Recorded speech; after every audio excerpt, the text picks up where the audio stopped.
Bismillahirrahmanirrahim. Assalamualaikum warahmatullahi wabarakatuh. Isu lingkungan hidup yang diangkat dalam dokumen IKPLHD Kabupaten Sukoharjo tahun 2021 diperoleh melalui serangkaian survei masyarakat, pada akhirnya dibahas bersama dalam forum FGD. Respon dan inovasi dalam menangani isu lingkungan hidup tersebut diantaranya adalah: yang pertama, respon dan inovasi mengenai permasalahan sampah dan limbah B3. Dalam penanganan isu sampah, pemerintah Kabupaten Sukoharjo selalu mendorong proses penanganan sampah sejak dari sumbernya dengan penguatan proses pemilahan sampah sejak dari rumah tangga, pembentukan bank sampah yang telah mencapai 189 unit, pembangunan 14 lokasi TPS 3R, 4 rumah kompos, serta pengembangan magot lalat BSF di TPS desa atau kelurahan menjadi sarana untuk mengurangi jumlah sampah yang akan diangkut ke TPA. Di Kabupaten Sukoharjo juga dikembangkan biodigester sampah skala rumah tangga yang mampu mengubah sampah organik menjadi sumber energi gas yang dimanfaatkan untuk memasak. Sementara itu, di lokasi TPA Mojorejo juga dikembangkan berbagai macam inovasi dalam pengelolaan sampah, di antaranya pengembangan gas metan dan digitalisasi jumlah sampah yang masuk ke TPA. Sedangkan untuk masalah limbah B3, terutama limbah spesifik B3 COVID-19 dalam masa pandemi, pemerintah menggandeng pihak swasta dengan metode CSR perusahaan dalam pengumpulan dan pengolahan limbah spesifik B3 COVID-19. Selanjutnya adalah respon dan inovasi dalam mengatasi isu penurunan kualitas air. Program Kali Bersih atau Prokasih menjadi salah satu kegiatan andalan dalam mengatasi penurunan kualitas air. Dimulai dengan melakukan kajian kapasitas daya tampung sungai dan mengetahui sumber pencemaran utama yang memberikan beban terhadap sungai-sungai di Kabupaten Sukoharjo yang akan digunakan untuk merumuskan titik-titik prioritas dalam penurunan beban pencemaran air. Sampai tahun 2021 telah dibangun 90 titik lokasi IPAL domestik komunal, pemberian bantuan jamban sehat bagi 4.245 kepala keluarga, pembangunan IPAL biogas bagi pelaku UMKM sebanyak 71 titik lokasi dan pengembangan IPAL industri kecil, batik, dan alkohol. Dan dalam pelaksanaan kegiatan prokasih dipadukan dengan kegiatan resik-resik sungai dan mensupport komunitas-komunitas peduli sungai yang diinisiasi oleh masyarakat dapat memperbaiki kondisi sungai di Kabupaten Sukoharjo dan meminimalkan terjadinya penurunan kualitas air. Yang ketiga yaitu respon dan inovasi penurunan kualitas udara. Dalam mengurangi dampak penurunan kualitas udara, program penghijauan terus dilakukan, baik dengan pembuatan ruang terbuka hijau publik berupa taman kota dan gerakan penanaman pohon. Dalam gerakan penanaman pohon, partisipasi masyarakat terlihat sangat baik, mulai pelaku usaha, sekolah, para penggiat lingkungan, dan masyarakat secara umum. Kabupaten Sukoharjo juga menggalakkan pembentukan kampung-kampung tahan iklim melalui Proklim Kabupaten yang sampai bulan Desember tahun 2021 telah muncul 53 lokasi kampung iklim yang beberapa diantaranya telah mendapat penghargaan baik tingkat provinsi maupun tingkat nasional. Selanjutnya adalah inovasi dalam mengatasi isu alih fungsi lahan pertanian menjadi non-pertanian. Yang paling utama adalah dalam tataran kebijakan dan peraturan, pemerintah Kabupaten Sukoharjo mempertahankan luasan peruntukan pertanian sebagaimana tertuang dalam Peraturan Daerah Kabupaten Sukoharjo Nomor 1 Tahun 2018 tentang RT/RW.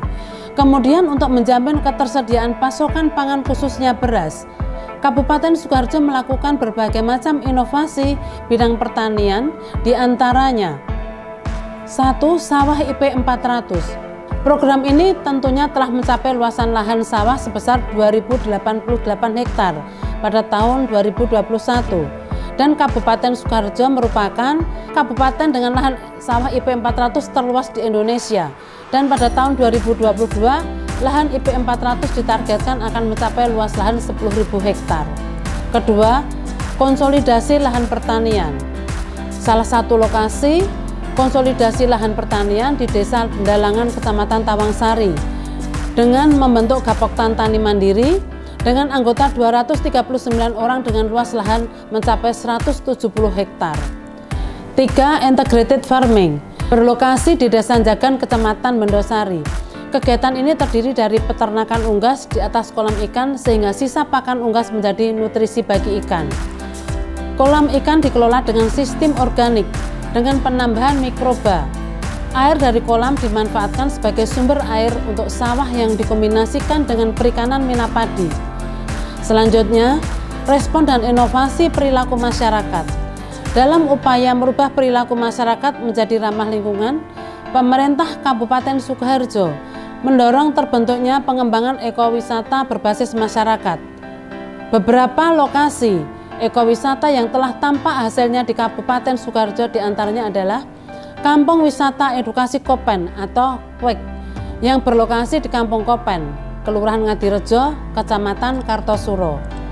Wisata edukasi KWEK fokus pada program penghijauan dan pengelolaan sampah melalui kegiatan pembuatan tanaman polybag oleh setiap warga.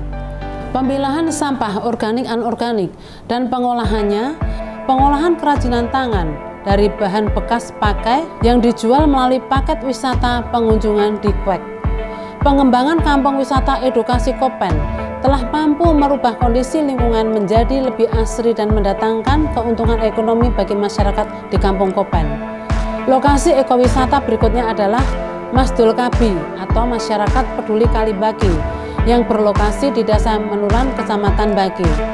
Berawal dari kegiatan membersihkan sungai secara gotong royong yang akhirnya berkembang hingga saat ini mampu menarik pengunjung sebanyak 30.000 orang per tahun. Kegiatan Masdul Kabi mampu memperbaiki ekosistem di Sungai Bagi sekaligus meningkatkan pendapatan masyarakat di sekitar lokasi Sungai Bagi. Tetap semangat dan mari bersama menjaga lingkungan. Wassalamualaikum warahmatullahi wabarakatuh.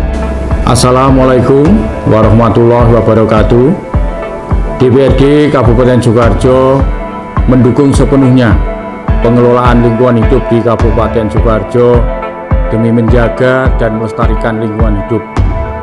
Dana anggaran untuk pengelolaan lingkungan hidup pada Dinas Lingkungan Hidup Kabupaten Sukoharjo pada tahun 2021 sebesar 24.044 rupiah, yang artinya naik sebesar 51,82% jika dibandingkan anggaran tahun 2019 dan naik 95,7% jika dibandingkan anggaran tahun 2020. DPRD Kabupaten Sukoharjo juga mendorong pemanfaatan dana desa serta dana aspirasi Dewan untuk dialokasikan pada kegiatan pengelolaan lingkungan hidup yang meliputi sosialisasi pengelolaan lingkungan hidup di tingkat desa serta penambahan sarana pengelolaan sampah di desa.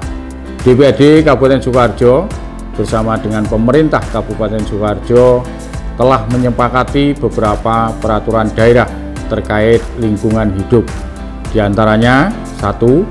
Perda nomor 16 tahun 2011 tentang pengelolaan sampah. 2. Perda nomor 15 tahun 2016 tentang tanggung jawab sosial dan lingkungan perusahaan. Serta pada tahun 2022 ini sedang dilakukan revisi terhadap peraturan daerah nomor 6 tahun 2013 tentang perlindungan dan pengelolaan lingkungan hidup. Dewan Perwakilan Rakyat Daerah Kabupaten Sukoharjo juga selalu memantau perkembangan indeks kualitas lingkungan hidup Kabupaten Sukoharjo yang telah ditetapkan menjadi indikator kinerja pengelolaan lingkungan hidup sebagaimana dimuat dalam RPJMD Kabupaten Sukoharjo. Wassalamualaikum warahmatullahi wabarakatuh.